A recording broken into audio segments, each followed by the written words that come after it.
Hi there, it's Carol Ann. I'm an independent Stampin' Up demonstrator in Cambridge, New Zealand, and I just wanted to share a non-papercraft use for papercraft.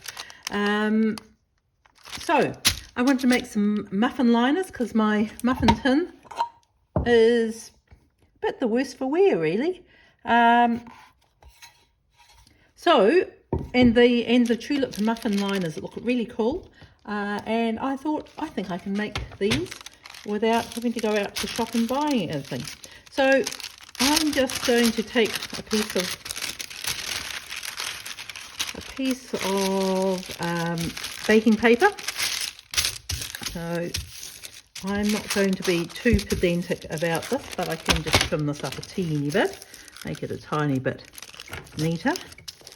And I thought, how can I do this a bit more easily than some of the videos you see. So that's approximately 12 inches or 30 centimetres. It's the width of the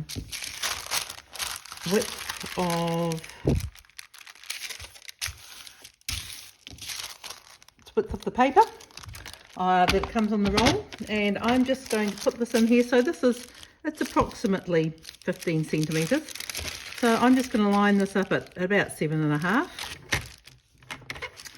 and I'm going to cut down here to about 5 centimetres, and then I'm going to come down to the bottom and cut up to about 10 centimetres.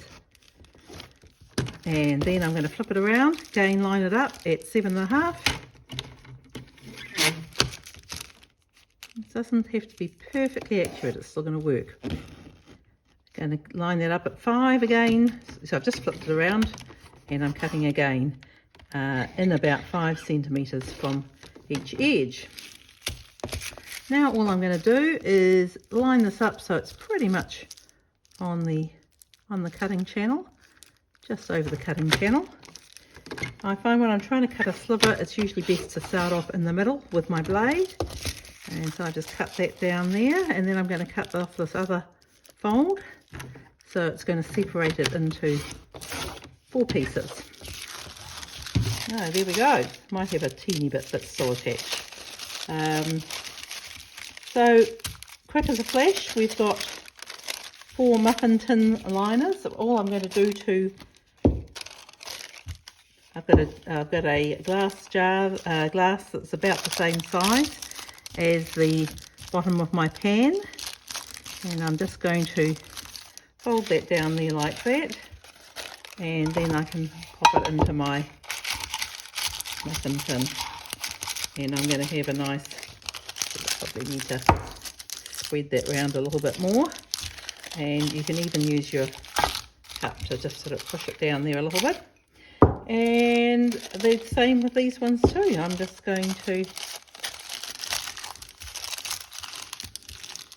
once we put our batter in there, they're going to hold down together and they'll make these cute little tulip muffin liners. Quick as that, just with stuff you've already got in your kitchen drawer and in your craft room. Hope you enjoy it. I'll show you the muffins next.